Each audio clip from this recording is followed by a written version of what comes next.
Alex Thompson grew up in the dusty suburbs of Cleveland, Ohio, where the American dream felt like a cruel joke. His dad, Mike Thompson, was a hard-working mechanic, fixing cars for folks who could barely afford it. Mom, Sarah, waitressed at the local diner, slinging pancakes with a smile that hid her exhaustion. Life was tough, but they had each other. Until that fateful night in 1998. It started with a knock at the door. Cops burst in, accusing Mike of embezzling from his garage job. Evidence? A forged check and some shady witness testimony. Alex, just 12, watched from the stairs as his dad was hauled away in cuffs, protesting his innocence. The trial was a sham. Judge Holland Brooks presided, a stern man with a reputation for tough sentences. Brooks dismissed Mike's alibis, calling them fabricated nonsense. The jury convicted, and Mike got 15 years. Prison broke him. He died of a heart attack 2 years in. Sarah spiraled. Bills piled up. The house foreclosed.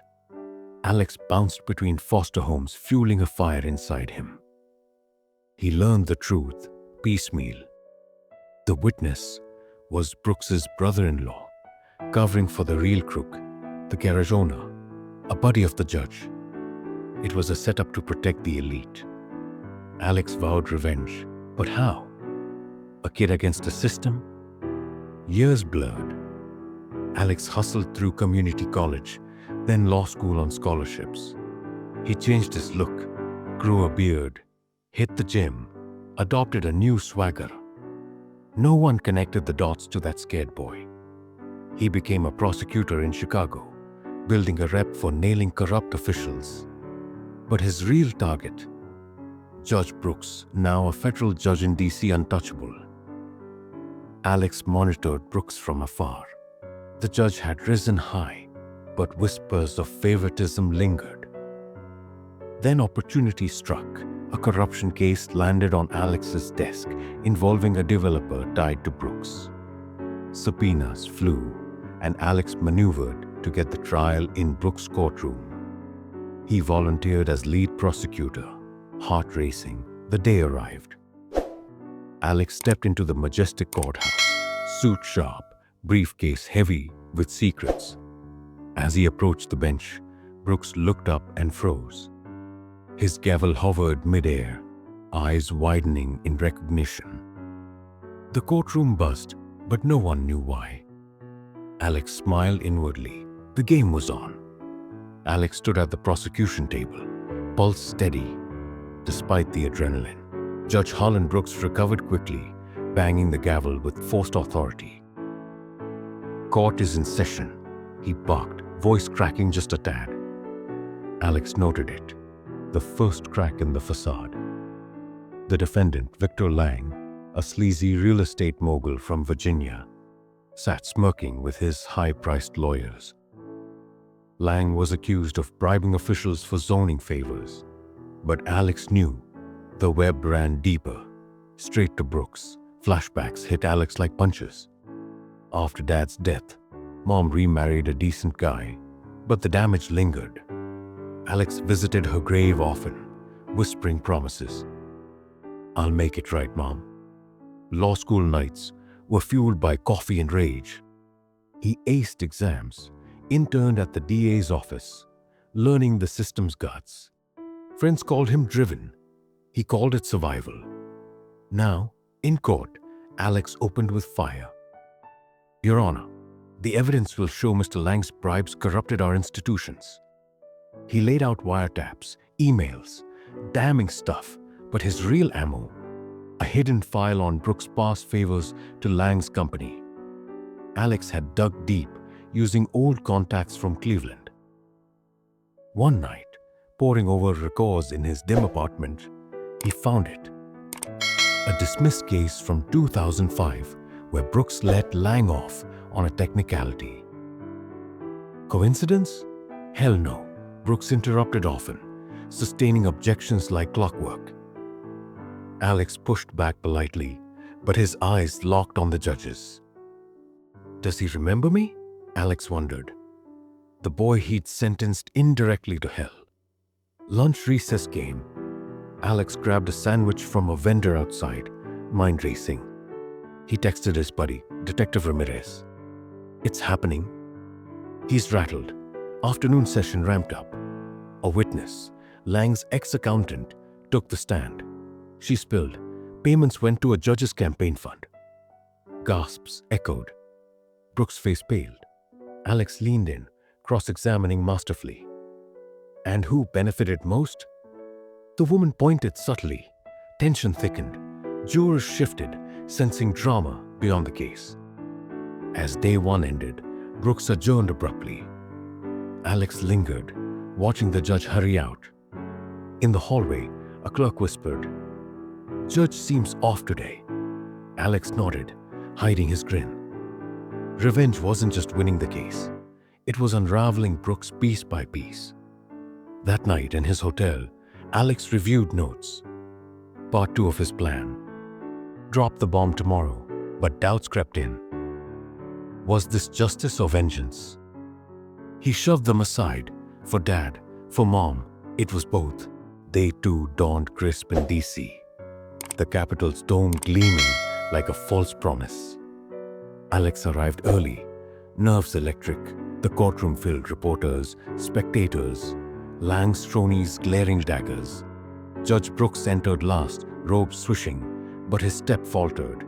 He avoided Alex's gaze, focusing on papers. "Proceed, Mr. Thompson," Brooks grunted. Alex called his star witness, Elena Vargas, a whistleblower from Lang's firm. She testified about offshore accounts, naming Brooks indirectly. Funds funneled through a shell company linked to judicial elections. Murmurs rippled. Brooks slammed the gavel. "Speculation. Sustained," Alex pressed. "Your Honor, this is relevant." Their eyes met, Brooks filled with dread. Flashback. Alex, 15, in a foster home, reading about Brooks' promotion. Hatred bloomed. He tracked the judge's life, wife, 2 kids, mansion in Bethesda. Perfect on paper, rotten inside. Cross-examination heated. Lang's lawyer, slick as oil, badgered Elena. She held firm. Alex objected strategically, building rhythm. Then, he introduced Exhibit 12, a photo from 1998, the garage owner shaking hands with Brooks at a fundraiser. Coincidence? Alex asked the court. Brooks's hand trembled. Recess. Alex paced the corridor, phone buzzing. His aunt called. "Be careful, kid." "That man's powerful," Alex whispered. "I know." "That's why." Back in, tension peaked. Alex recalled the accountant. Did Mr. Lang ever mention Judge Brooks by name? Hesitation. Yes, as a friend in high places. Brooks exploded. "This is a witch hunt." The gallery hushed. Alex stayed calm. "Justice, Your Honor." Inside, triumph surged. Evening fell. Alex dined alone at a burger joint, replaying the day. Brooks was cracking, sweating, irritable. Alex's research paid off. The judge had health issues, stress-related. Nightmares visited. Dad in prison, calling Alex's name. He woke determined. Part 3. Escalate. Tomorrow, he'd link it all to Dad's case. But empathy flickered. Brooks had a family too. No, Alex thought. He ruined mine. Court reconvened. Alex dropped a motion. "I request to introduce new evidence tying the defendant to past judicial misconduct." Brooks stared, voice hoarse.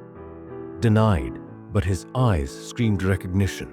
The room sensed it. Something personal brewed. Alex smiled faintly. The reveal loomed, suspense coiling like a spring. No one knew yet, but the judge did. And that was the sweetest part. The courtroom air thickened on day 3, like before a Midwest storm. Alex felt it, the tipping point. Judge Brooks looked haggard, bags under his eyes, gavel gripped tight. Lang fidgeted, sensing doom. Alex stood, voice steady. "Your Honor, I call a surprise witness, myself." Objections flew from Lang's team. "Irregular," Brooks hesitated, then allowed it. Curiosity or fear winning. Alex took the stand, swearing in. The jury leaned forward. Ladies and gentlemen, this isn't just about Mr. Lang. It's about a pattern of corruption spanning decades. He began. In 1998, my father, Mike Thompson, was wrongfully convicted in Cleveland. Gasps. Brooks interrupted. Relevance? Alex continued. The judge, Harlan Brooks. Evidence was fabricated by associates of the defendant here, Victor Lang's uncle, who owned the garage. Flashback flooded. Alex finding old files in a storage unit, connecting dots. Lang's family had ties to Brooks through political donations. Dad was scapegoated to cover embezzlement. Alex presented documents, yellowed papers, emails from anonymous tips. This is the same playbook. Brooks banged the gavel repeatedly. This is outrageous. Recused myself. No. But his voice wavered. Alex locked eyes. You remember me, don't you? The boy in the gallery, watching you destroy my family. The courtroom erupted. Bailiffs calmed the crowd. Emotional waves hit Alex. Tears pricked, but he held. For Mom, who died broken-hearted. For Dad, buried in a pauper's grave. I changed my name slightly, built a life, but never forgot. Reporters scribbled furiously. Lang's lawyer demanded mistrial. Brooks denied weakly. Alex stepped down, heart pounding. The judge adjourned early, fleeing to chambers. Outside, chaos. Media swarmed Alex. Is this revenge? One asked. He smiled. Justice delayed. That night, Alex visited a bar, nursing a beer. Doubts returned. Was exposing Brooks enough? Or did he want ruin? Morning brought news. Brooks under investigation. Alex returned to court ready. Brooks entered, defeated. Mr. Thompson, your motion, granted. But Alex wasn't done. He revealed more. Audio from a tipster. Brooks admitting favoritism in a private call. The jury deliberated quickly. Guilty on all counts for Lang. As cuffs clicked, Lang glared at Brooks. The judge slumped. Alex approached the bench post-verdict. You froze because you knew. Brooks whispered, I'm sorry. Too late. The reveal shattered everything. Verdict day lingered, but the real climax unfolded post-trial. Alex walked free from the courthouse. Media frenzy swirling. Hero prosecutor exposes corrupt judge. Headlines screamed, but inside, emotions churned, satisfaction mixed with hollow ache. Revenge tasted bittersweet. Judge Harlan Brooks resigned that week, citing health reasons. Investigation snowballed. FBI probes into his past cases, including Dad's. Alex testified, providing files he'd hoarded. Brooks' mansion sold, family distanced. His wife filed for divorce. Kids changed schools. The mighty fallen. Alex visited Cleveland standing at his parents' graves. It's done, he whispered, wind carrying his words. Tears fell freely now. No more holding back. He'd avenged them, but at what cost? Sleepless nights, lost relationships. His girlfriend, Lisa, had left months ago, calling him obsessed. Yet closure bloomed. Alex quit prosecuting, starting a non-profit for wrongful convictions. He helped others, channeling rage into good. One case, a young dad framed similarly. Alex won his freedom, hugging the man like a brother. Months later, a letter arrived from Brooks. I was wrong. Your father was innocent. I took shortcuts for friends. Forgive me. Alex stared, then burned it. Forgiveness, maybe someday. For now, justice sufficed. Suspense echoed in unexpected ways. Lang appealed, but new evidence. Tapes Alex uncovered sealed his fate. 20 years. Whispers said Brooks tipped off authorities anonymously, seeking redemption. Alex doubted it. The man was cornered. Life normalized. Alex married eventually, had kids. He told them stories, not of revenge, but resilience. Fight for what's right, even if it hurts. At barbecues, friends toasted his courtroom legend. He laughed, but eyes held shadows. Years passed. Alex ran for office, promising clean justice. On election night, victory speech. "This is for the forgotten." Crowd cheered. In the audience, an old man watched. Brooks, frail, nodding faintly. Alex met his gaze. No words needed. The cycle broke. Emotional highs and lows defined it.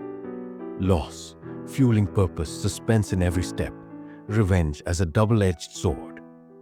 Alex emerged stronger, American spirit intact, gritty, hopeful.